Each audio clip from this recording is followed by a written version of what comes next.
जिल्हाधिकारी यांच्या अधीनस्थ ॲडिशनल कलेक्टर यांच्याकडे गौण खनिजा संबंधी वाळू असतील, क्रशर्स असतील, दगडखानी असतील, याबद्दलचे लीजचे याबद्दलचे निविदा काढणे वगैरे अधिकार हे जिल्हाधिकारी कार्यालयातच असायचे, जिल्हाधिकाऱ्याकडेच असायचे. पण मागच्या 8-9 वर्षापासून ते ॲडिशनल कलेक्टरला वर्ग केले होते.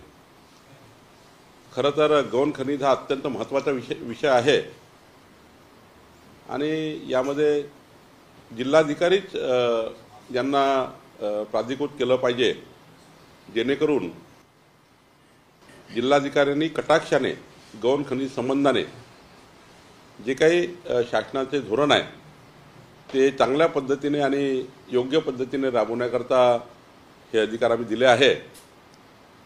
मला वाटतं यातनं थोडं आम्हाला प्रशासनामध्ये अजून चांगलं काम करता येईल. जिल्हाधिकारी स्वतः रिस्पॉन्सिबल असतील. जे काही वाळू तस्करी सुरू आहे, गौण खनिजामध्ये गैरव्यवहार आहे, त्यामध्ये थोडे जरा जिल्हाधिकाऱ्याचं इंटरव्हेन्शन आवश्यक आहे. सर, वाळू तस्करी तुम्ही जो उल्लेख केला, कारण की ग्रामीण प्रमाणामध्ये वाळू तस्करीला सामोरं जावं लागतं, वाळू माफिया तयार झाले, त्याच्यावर निर्बंध येतील का या सगळ्यांना? काल आम्ही विस्तृत अभ्यास केला आहे. मी विभागाची बैठक घेतली. वाळू तस्करी संबंधाने आम्ही या ठिकाणी चांगले निर्णय घेतो आहे.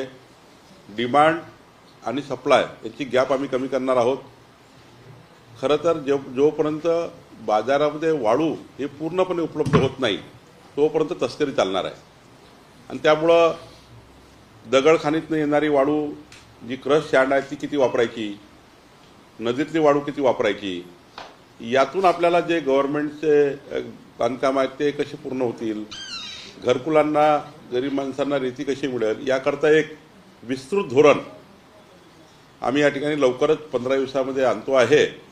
आणि यामध्ये आम्ही संपूर्ण देशातल्या संपूर्ण राज्याचा सुद्धा वाळू धोरण मागवले आहे. ते आमच्याकडे उद्या येतील. यावर सर्वकष आम्ही वाळू धोरण तयार करू. दगडखानीतून निघालेली वाळू याच्याबद्दलही धोरण तयार करू आणि हे पब्लिक डोमेनवर आम्ही देऊ.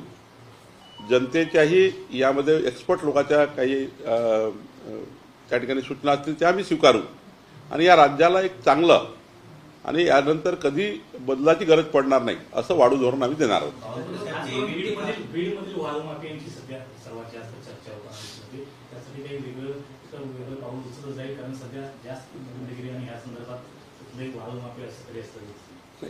डिमांडवर सप्लाय जर आपण पूर्ण केला तर वाळू तस्करी होणार नाही. मुख्य सरकारचा हेतू आहे की जेवढी मागणी आहे ती मागणी कशी पूर्ण करता येईल यावर धोरण असलं तर मला वाटतं मग वाळूची फार माफियागिरी होणार नाही. साहेब, सामनामधून नेहमी जे आहे ते टीका सहन करावी लागत होती. गेल्या काही दिवसापासून भाजपवर टीका केली जात होती, पण आज मात्र सामनातून देवाभाऊ असा उल्लेख करत देवेंद्र फडणवीस यांचं कौतुक केलंय आणि गडचिरोली जिल्ह्यामध्ये ज्या ऍक्शन घेतल्या देवेंद्र फडणवीसांनी त्याबद्दल कौतुक केलं आहे. आमच्याकरता आनंदाचा दिवस आहे. देवेंद्र फडणवीसजीच्या सरकारकरता आमच्याकरता अनेक दिवसापासून आम्ही वाट बघत होतो की सामना कधीतरी चांगलं लिहेल. यापूर्वी त्यांना चांगलं लिहिता आलं असतं, पण आज किमान देवेंद्रजींनी महाराष्ट्राला विकसित महाराष्ट्र करण्याकरता जे जे काही गडचिरोलीत असतील, या महाराष्ट्राचा नक्षलवाद संपवण्याचे विषय असतील, गडचिरोलीसारख्या दुर्गम भागातल्या जनतेच्या डेव्हलपमेंटचे विषय असतील आणि महाराष्ट्र पुढे नेण्याचे विषय असतील, किमान सामनातनं देवेंद्रजींचं कौतुक होणे हे आमच्या सरकारला, जे आमचं सरकार विकसित महाराष्ट्राकडे आम्ही घेऊन जातो आहे त्याकरता आनंदाची गोष्ट आहे. आणि देवेंद्रजींनी यापूर्वी अनेक निर्णय असे घेतले आहेत, तेव्हाही आम्ही सामना अभिनंदन करलं ती वाट बघितली होती.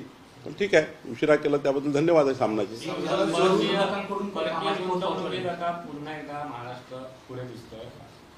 विरोधक सातत्याने टीका करत होते की उद्योग बाहेरच्या राज्यात जात आहेत, मात्र गेल्या 6 महिन्यातली आकडेवारी पाहिली तर जवळपास वर्षभराची सरासरी आता गाठलेली आहे, त्यामुळे एक नवा उच्चांक पाहायला मिळेल. हा उच्चांक आता सुरुवात आहे. जसं जसं समोर जाईल सरकार, देवेंद्रजींचा कार्यकाळ पुढे जाईल, 100 डेज आपण जे म्हणतो आहे सरकारचे, तो कार्यकाळ जेव्हा संपेल 100 डेजचा, त्या दिवशी तुम्हाला अजून काही वेगळं दिसेल. ही सुरुवात आहे. पिक्चर भी बाकी आहे, टेलर आहे.